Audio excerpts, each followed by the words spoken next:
Bonsoir, chers étudiants, chers collègues, chers amis. Donc nous sommes maintenant aux 2/3 de ce forum avec l'intervention de Héloïse Schibler. Héloïse Schibler est sociologue de formation. Elle a obtenu en juin 2007 sa licence en sociologie à l'Université de Genève, dans notre département, avec un mémoire de licence qui porte sur le sujet de sa conférence de ce soir, à savoir la photographie dite vernaculaire. Héloïse, depuis l'obtention de son mémoire, a poursuivi ses recherches. Elle collabore actuellement au projet Urban Mob New, qui est une recherche sur les résultats, les procédures de l'aménagement urbain en ville de Genève, une recherche que nous menons, puisque je suis également associé à ce travail, en collaboration entre le laboratoire de recherche en sociologie de notre département et la Haute École d'Art et de Design, la HED, à côté de la gare. Parallèlement à ce travail de recherche, Héloïse travaille également comme mandataire indépendante pour le musée de l'Élysée à Lausanne, en particulier pour son département des expositions. Je suis heureux de t'accueillir, chère Héloïse, dans ce forum pour une présentation d'un thème de recherche qui rejoint des préoccupations classiques en sociologie des arts et de la culture, thème classique, celui des frontières entre art et non-art, entre artistes et non-artistes, en l'abordant, là encore dans ton travail, comme souvent dans d'autres travaux en sociologie des arts, au travers de la problématique de l'étiquetage ou de la labellisation, une problématique à laquelle des auteurs sociologues américains comme Howard Becker ou Irving Goffman ont donné ces lettres de noblesse. Avant de te donner la parole, je donne quelques informations administratives. D'abord, puisque je vois que le public ici se renouvelle, je vous rappelle que la plupart des conférences, grâce au travail de Mélanie Ohaillon, sont vidéo enregistrées et visibles sur le site dont vous trouvez la référence ici en libre accès. Donc ceux ou celles qui voudraient voir des conférences auxquelles ils ou elles n'ont pas pu assister peuvent, si elles ont la patience de consulter leur ordinateur, regarder ces vidéos sur notre site. Par ailleurs, le forum est toujours doublé du ciné-socio, organisé par l'Association des étudiants en sociologie. La prochaine séance du ciné-socio, c'est demain soir. C'est toujours au Café Gavroche, 4 boulevard Gine-Fazy. C'est toujours à 8 h. C'est toujours libre et gratuit. Et le film que nous regarderons ensemble, c'est un film qui s'appelle Manufactured Landscapes, un film d'une cinéaste Jennifer Beischwald, je crois que c'est comme ça qu'on prononce, cinéaste canadienne, film sorti en 2006, qui porte sur la question de la photographie. Et la séance sera demain, suivie d'une discussion qui sera animée par Laurence Favre, qui est ici, qui est également une licenciée en sociologie de notre département, avec une formation également de documentaliste. Donc celles et ceux qui veulent assister à cette séance, vous venez, c'est toujours très agréable et sympathique de se retrouver autour d'un film et autour d'un verre pour discuter. Ce soir, qui modérera les débats? Comme d'habitude, un ou une étudiante de master. Ce soir, ce sera Mélanie Pétremont qui est ici, qui est elle aussi licenciée en sociologie, je crois à peu près à la même époque, en mois de juillet, toi tu l'étais au mois de juin. Mélanie a fait un mémoire de licence, elle, au Portugal, sur la construction de l'image de Fatima, et actuellement, elle est engagée, elle, comme chercheuse au département de sociologie. Ceci pour vous dire que nous nous efforçons de trouver le plus possible du travail où les gens nous formons, et que la sociologie ne mène pas nécessairement au chômage. Alors voilà, donc, chère Héloïse, à toi la parole pour cet exposé donc, sur la photographie vernaculaire et la question de la labellisation. Merci André. Bonsoir à tous. Je vais donc, comme André l'a indiqué, vous présenter ce soir le résultat de quelques recherches sur ce qu'on appelle la photographie vernaculaire. En été 2004, je suis allée, donc avec quelques autres étudiantes en sociologie, aux rencontres d'Arles pour la photographie. Le commissaire invité de cette édition du festival était le photographe Martin Parr. Et une section importante des expos était alors spécialement consacrée à ce qu'il nommait la photographie vernaculaire. Que pouvait bien signifier ce mot savant? Je pense avoir senti là qu'il pouvait y avoir quelque chose à creuser. Du point de vue du contenu de ces images, j'étais aussi interloquée par leur aspect ordinaire. On voyait en effet des photomatons, des portraits de groupe d'une équipe de foot. Pourquoi dans une manifestation de cette importance accordait-on une place à des images en apparence si anodines? Puis j'ai réalisé que cette sélection du festival correspondait en fait à un mouvement bien plus vaste. Par exemple, aux États-Unis en 1997, s'est tenue au MoMA de San Francisco une grande exposition consacrée uniquement au snapshot, l'instantané amateur. Aux Pays-Bas aussi, depuis 2000, le magazine d'art Useful Photography analyse différentes formes d'utilisation courante de la photo. Non, c'est bon, ça va.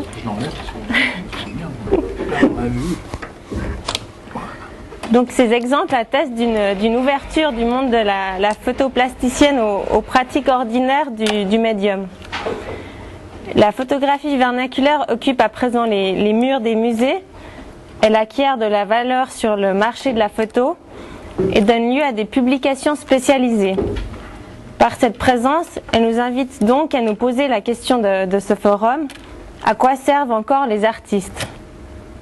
Ou, si je reformule un peu autrement, en photographie, à quoi sert ce que l'on entend par artiste par rapport à ce que l'on entend par amateur ou par professionnel?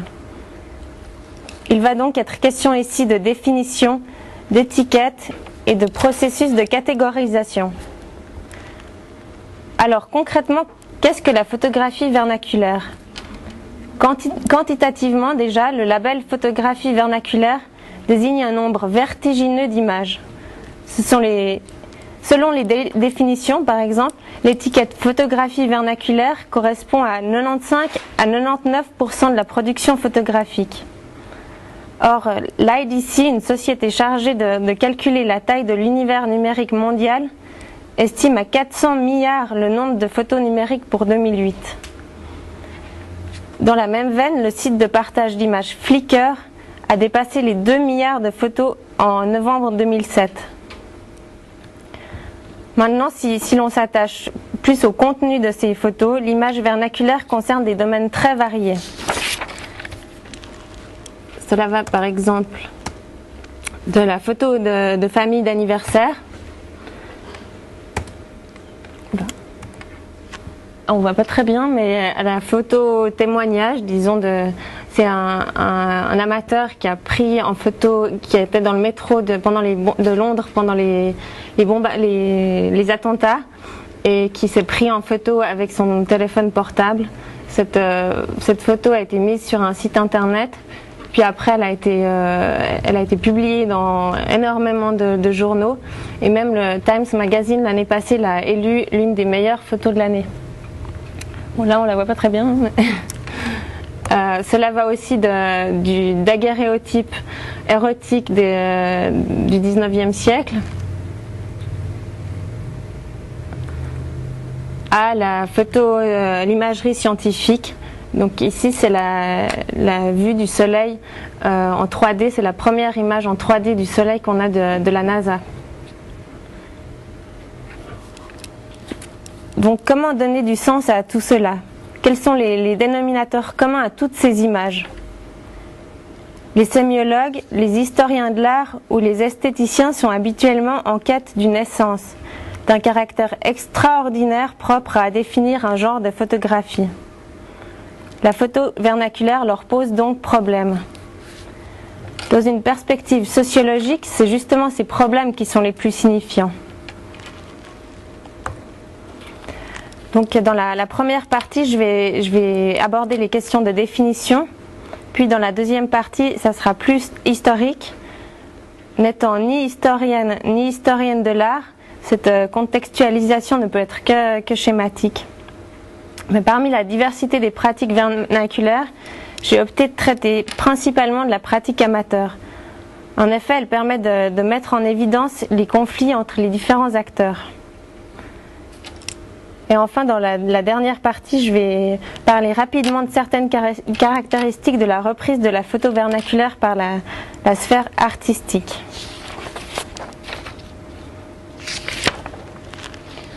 Donc penchons-nous sur le terme vernaculaire. Que veut-il dire? Vernaculaire vient du latin verna, qui désigne un esclave né à la maison. Dès son origine, vernaculus rend compte de ce qui est domestique ou indigène. Par la suite, vernaculaire signifie du pays, propre au pays. Mais vernaculaire reste rare en emploi général. Il est très tôt associé à la linguistique. La langue vernaculaire désigne alors une langue communément parlée au sein d'un cercle restreint, souvent d'une petite communauté. Elle dépend alors fortement de l'usage qui en est fait dans cette communauté. C'est par exemple le patois ou les dialectes régionaux.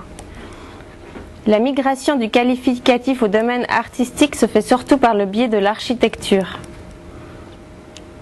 Contrairement au courant habituel de l'histoire de la discipline, l'architecture vernaculaire ne se définit pas par des caractéristiques formelles singulières. Bien au contraire, c'est paradoxalement son caractère non singulier qui la distingue. Plus un bâtiment possède de caractéristiques partagées par une certaine communauté, plus il sera nettement vernaculaire. On peut donc répéter que le vernaculaire correspond à une dimension partagée.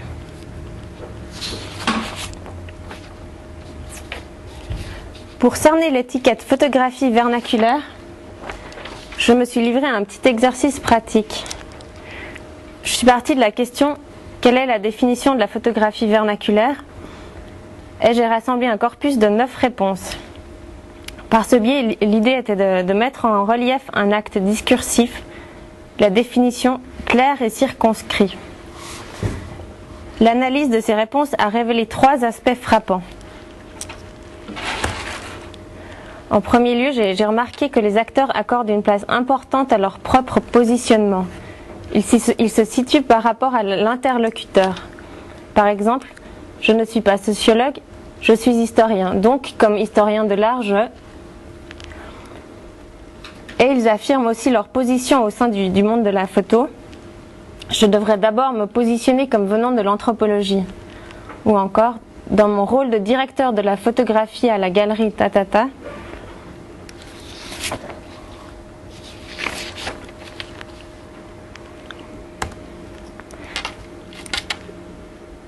mais ce qui frappe aussi dans ces réponses, c'est surtout la difficulté, voire l'impossibilité pour les différents acteurs de définir concrètement la photographie vernaculaire. Ils ne savent pas très bien de quoi ils parlent, mais ils doivent en parler. Ils exposent alors leur embarras. Par exemple, comment donner du sens à des images si nombreuses? Je ne peux pas dire « c'est ça ». Ou encore, la photographie vernaculaire est une provocation et un challenge. Ils ont alors recours à une astuce courante. Puisque la définition n'est pas claire, ils expliquent comment il faudrait idéalement donner une définition. Par exemple, on fait des catégories, il faut diviser cela en parties plus gérables. Enfin, j'ai observé dans l'ensemble de ces réponses que la manière d'établir des catégories pour arriver à une définition n'est jamais innocente. Ici, c'est l'idée que lorsqu'on établit une définition, comme par exemple photographie vernaculaire ou photographie artistique, on porte aussi un jugement de valeur. Une des facettes de la distinction est alors connotée négativement. Selon les différentes positions, par exemple celle de l'historien ou celle de l'anthropologue, la photographie vernaculaire est perçue différemment. Dans mon corpus, il y avait plusieurs réponses d'historiens de l'art. Leur perspective est plutôt centrée sur la notion de chef-d'œuvre. Donc, en conséquence, la photo vernaculaire est bien souvent perçue négativement. La photo d'art et tout le reste, ou encore cette catégorie de reste que désigne vernaculaire. Le vernaculaire n'est pas défini par ce qu'il est, mais par ce qu'il n'est pas.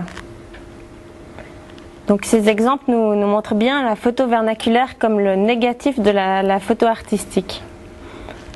Or, au sein du monde de la photo, les défenseurs d'une histoire de l'art photographique sont majoritaires.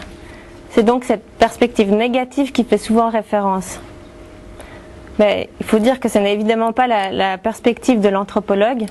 Pour celui-ci, La photo vernaculaire doit être analysée dans sa fonction sociale et non par ses qualités formelles. Son système de jugement est donc tout autre.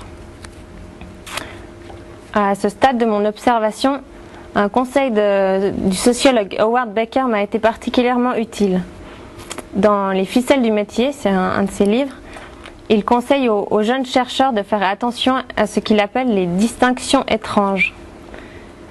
L'exemple le plus éclairant est celui de la formule « ce n'est pas ». Ce n'est pas de la science, ou en l'occurrence ici, la photo vernaculaire, ce n'est pas de l'art. Il indique alors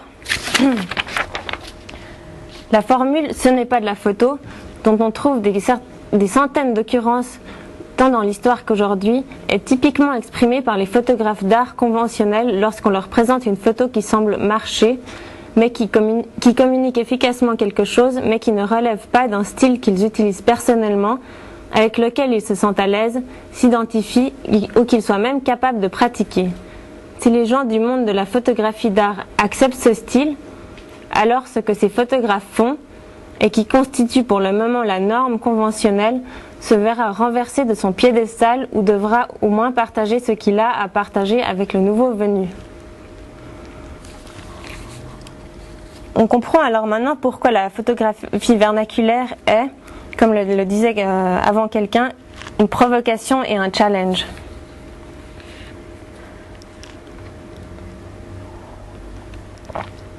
La photo vernaculaire est difficile à cerner.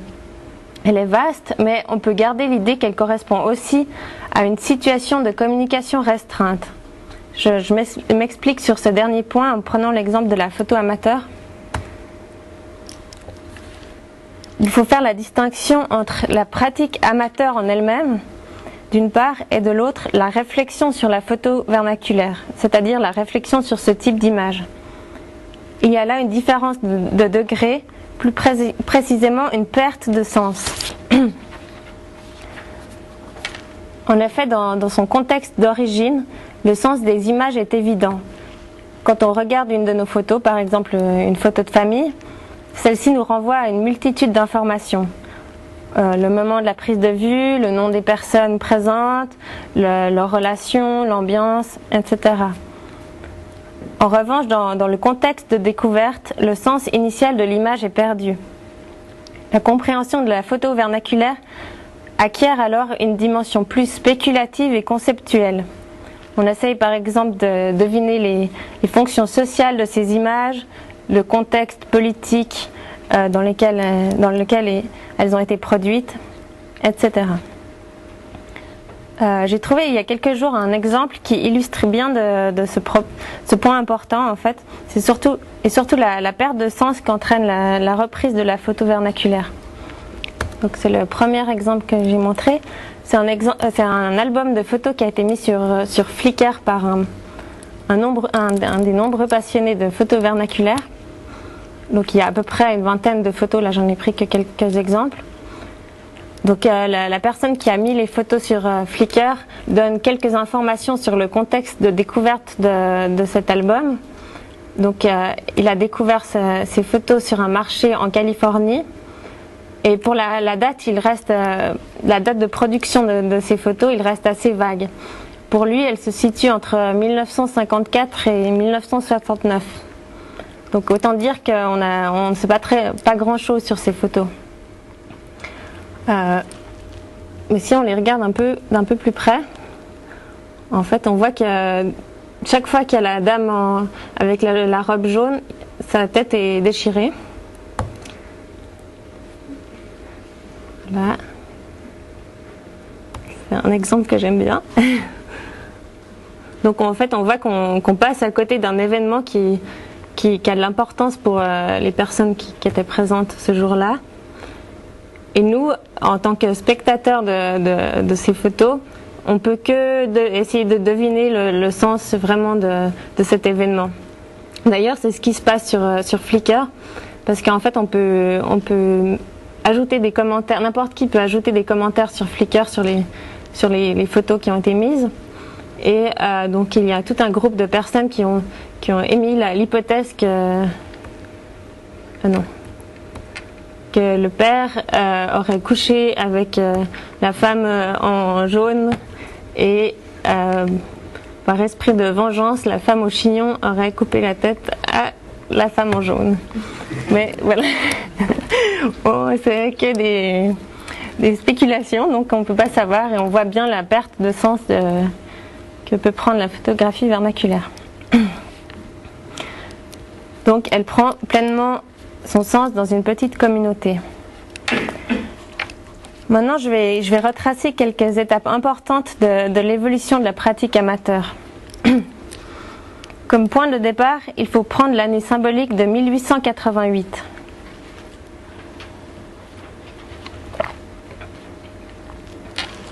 En 1888, donc, Kodak commercialise son premier appareil.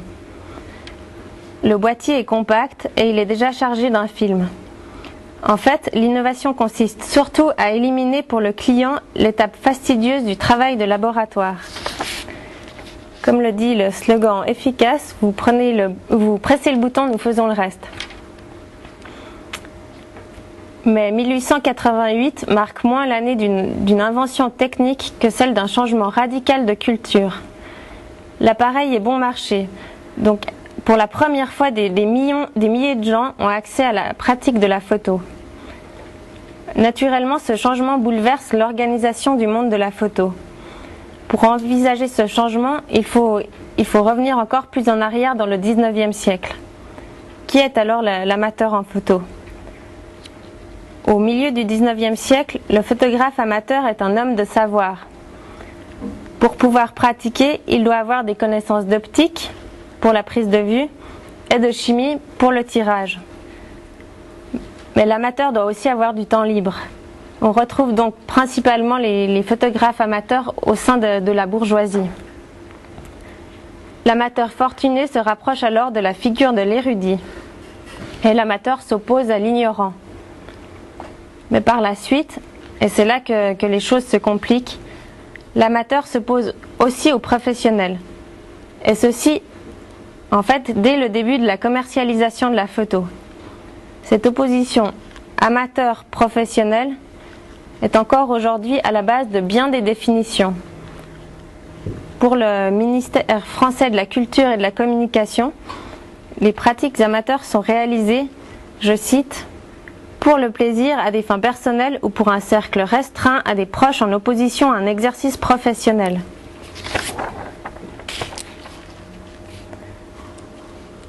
Dans le domaine de la photo, cette opposition amateur-professionnelle crée des crispations.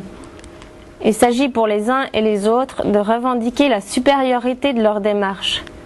Pour les professionnels, les amateurs connaissent, mais sans savoir. Ils n'ont pas la maîtrise complète de la technique. Les amateurs, eux, mettent en avant un amour de la photo pure, puisque désintéressés. Ils sont donc des passionnés, ce que les professionnels ne sont pas. Le débat fait rage alors entre amour et savoir. Le tournant du siècle, fin 19e, début 20e, est décisif dans l'évolution de la figure de l'amateur. Durant cette période, la catégorie amateur se dédouble. Il y aura désormais le passionné éclairé et une catégorie nouvelle, le praticien dilettante. Dès 1888, des millions de personnes deviennent amateurs. Des clubs, des magazines voient le jour. Il y a même un badge qui est créé avec la mention Kodakers. Les adeptes peuvent ainsi se reconnaître. Mais vous le devinez, l'apparition de cette nouvelle identité d'amateur ne se fait pas sans problème. L'amateur, admiré jusque-là pour son sérieux et son engagement, devient en quelques années une menace nationale. C'est un voyeur sans morale. Alors ça, c'est un extrait d'une lettre de lecteur au Daily News datée de septembre 1895. Monsieur, le Parlement ne pourrait-il pas faire quelque chose afin de diminuer les nuisances causées par les personnes qui se promènent avec des appareils photographiques portables ? La photographie est un très joli passe-temps pour certains, mais la multiplication des appareils photographiques portables est devenue un vrai désagrément pour le public. Une dame ne peut plus se baigner au bord de la mer sans qu'un individu effronté ne l'épie à travers son viseur pour la photographier. Le nouvel amateur est donc torpillé, sauf évidemment pour l'industrie photographique, puisqu'il est son marché le plus juteux. Les principales firmes s'appliquent à valoriser cette nouvelle pratique. Par ce biais, elles participent à la valorisation de la sphère familiale comme sphère de consommation de loisirs. Arrêtons-nous un instant sur ce changement de perspective. En 1900, on voit apparaître dans les pubs Kodak un slogan étonnant. « Even mom could use it ». Même maman peut le faire. Ce slogan est révélateur à bien des égards. Il s'appuie déjà sur le principe de simplification des appareils, mais le changement passe aussi par une féminisation de la pratique.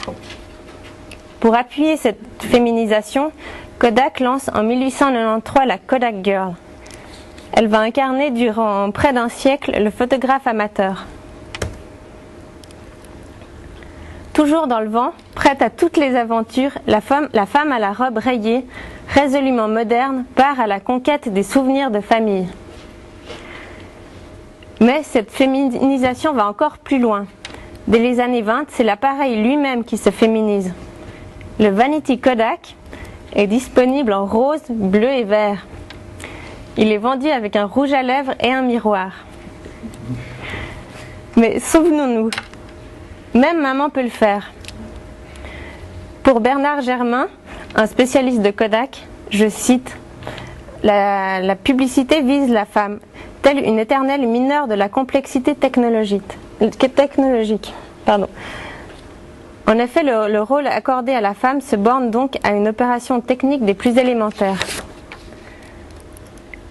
Elle est un argument pour s'adresser à l'homme qui reste la véritable cible de la pub. Il en est absent, mais c'est finalement lui le principal acheteur, pour faire plaisir à madame. La firme utilise donc la pseudo-émancipation de la femme pour atteindre toute la famille. Par cette stratégie efficace, Kodak s'appuie sur le registre de la fable familiale. Sur le plan du contenu des photos, tout au long du XXe, la pratique amateur se concentre sur cette fable familiale. Le style de vie familial s'uniformise, le nouveau modèle de famille avec moins d'enfants s'impose. Certaines valeurs changent aussi. Par exemple, l'affection que l'on porte aux enfants est plus extériorisée. Les désirs de chaque membre de la famille sont davantage pris en compte. Tout cela se retrouve dans le contenu des photos. Les poses sont de plus en plus décontractées. Certains événements deviennent incontournables. On immortalise les anniversaires, les sapins de Noël ou les chaussettes de Noël. Les enfants occupent une place de plus en plus importante. On peut penser ici à la photo du bébé dans son bain, de ses repas, à la plage, etc. Bref, pour les pratiques amateurs, le XXe siècle correspond à un repli sur la sphère privée. Les événements de la vie publique, donc encore incarnés par le père, sont écartés de l'imagerie familiale. Les seules images qui s'ouvrent vraiment vers l'extérieur sont en fait les photos de vacances. Grâce aux congés payés, on immortalise les moments d'évasion. Mais contrairement au siècle passé, il s'agit là d'un plaisir partagé en famille. Pour l'amateur de tous les jours, l'essentiel est de capter les relations familiales dans ce qu'elles ont de plus vivant. Et à cet égard, les pratiques passéistes de l'amateur érudit acquièrent une connotation morbide. Elles utilisent parfois des temps de pause longs, ce qui fige les personnes. On peut donc constater toutes sortes d'oppositions qui appuient la valorisation de la pratique amateur familiale, par exemple nouveau, ancien, futur, passé, vie, mort, rapide, lent, ou plus tard couleur, noir et blanc. Voilà.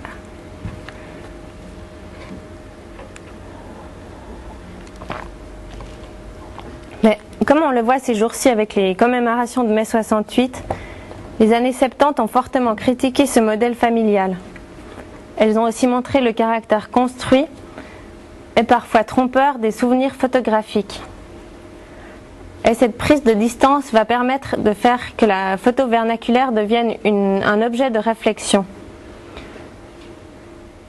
Pour comprendre l'évolution de la réflexion sur la photo vernaculaire, il faut retourner à la configuration de 1888. Il y a donc d'un côté les photographes professionnels et de l'autre les deux catégories d'amateurs. L'amateur érudit et l'amateur ou éclairé et l'amateur du dimanche, l'amateur dilettante. Mais on voit apparaître aussi une nouvelle catégorie de photographes, un groupe d'amateurs aux prétentions artistiques.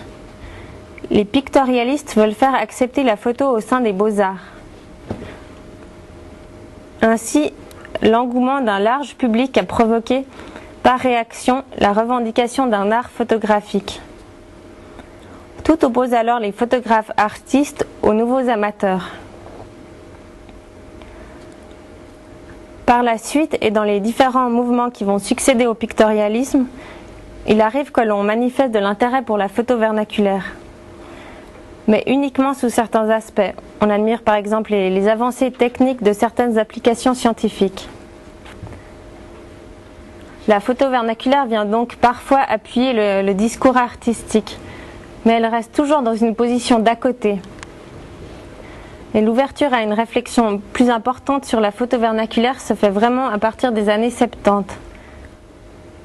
Pour expliquer ce changement d'approche, on peut citer aussi l'influence de disciplines comme les études genre, l'histoire sociale, l'anthropologie, et les études postcoloniales. En fait, toutes les études qui portent sur des communautés qui essayent de se constituer une histoire. Elles soulignent alors l'importance des pratiques amateurs dans la création d'une mémoire collective. Donc l'impulsion ne vient pas de la discipline elle-même, mais elle apparaît plutôt par la marge. Elle bouscule alors le modèle établi de l'histoire de l'art photographique.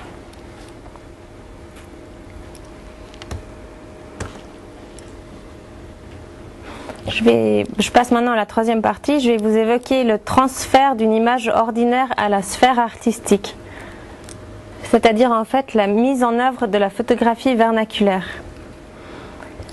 Au cœur de cette transformation se trouve la question de la constitution de la valeur artistique. Et là, je vous renvoie aux nombreux travaux de Raymond de Moulin sur la constitution de la valeur artistique. Au fond, la question est: est-ce que la photographie vernaculaire fonctionne de la même manière que l'art plus reconnu? À première vue, il y a des différences évidentes. Tout d'abord, la question du prix, le prix de vente des photos vernaculaires. Même dans les foires les plus prestigieuses, elles n'atteignent évidemment jamais les sommets d'un Gursky ou d'un Steichen. En fait, les notions d'authenticité, d'originalité, essentielles dans la constitution de la valeur artistique, ne peuvent pas être prises en compte ici. D'autre part, quand on parle de photos tirées de la vie ordinaire, la première étape consiste donc à trouver la photo. Ce premier lieu d'échange, donc, qu'on appelle le marché primaire, se situe à l'extérieur de la sphère artistique. Ce sont les greniers, par exemple, les marchés aux puces, les archives. Il s'agit donc de découvrir ces photos. C'est alors vraiment le regard du marchand ou du collectionneur qui opère cette transformation d'un produit vernaculaire en une œuvre d'art. Mais il y a aussi des points communs entre le marché de la photo vernaculaire et celui de l'art consacré. Par exemple, on peut constater la pluralité des fonctions de certains acteurs. De nombreux marchands de photos vernaculaires sont aussi collectionneurs et commissaires d'exposition. Ils agissent alors en même temps sur le front économique et culturel. Et Raymond de Moulin constate aussi au sujet de l'art contemporain cette interdépendance entre le marché et le réseau culturel. il faut donc aussi s'intéresser au réseau culturel. Et dans ce cadre, une figure est très importante. Il s'agit du commissaire d'exposition. Nathalie Heinisch, dans son article sur les commissaires d'exposition, a observé une évolution dans le statut du commissaire d'exposition. L'importance croissante des grandes expos a provoqué l'apparition d'une position d'auteur d'exposition. En fait, pour être rapide, on est passé d'un poste de conservateur de musée à une fonction de curateur, puis à une position d'auteur. C'est donc un mouvement de singularisation ou de personnalisation qui permet cette position d'auteur d'exposition. Concernant la photographie vernaculaire, la figure de commissaire, tout comme celle de collectionneur, peut se rapprocher de cette position d'auteur. En effet, dans l'acte de sélection, le collectionneur ou le commissaire affirme son point de vue singulier. La mise en collection est d'ailleurs un élément essentiel dans la reprise de la photo vernaculaire. Puisque le sens initial de la photo est perdu, chaque photo prend un sens nouveau dans une collection. C'est le sens que lui accordera le commissaire ou le collectionneur.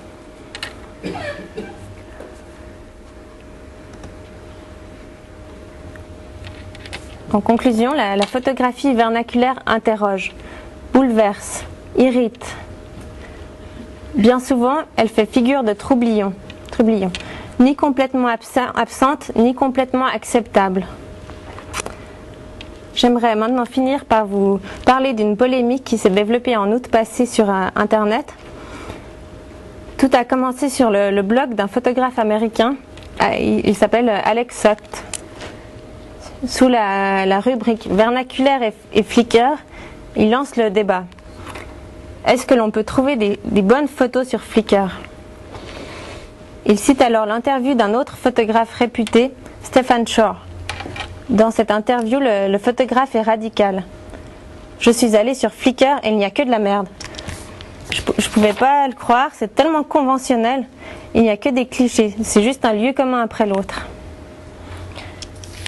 Les réponses des internautes ne se sont pas fait attendre. En un mois, il y a eu plus de 400 commentaires postés. D'autres blogs d'ailleurs se sont ouverts juste sur le sujet. En fait, la controverse était lancée. À tel point que pour nos deux photographes, donc Alex Sott et Stephen Shore, ils se sont sentis obligés de se justifier.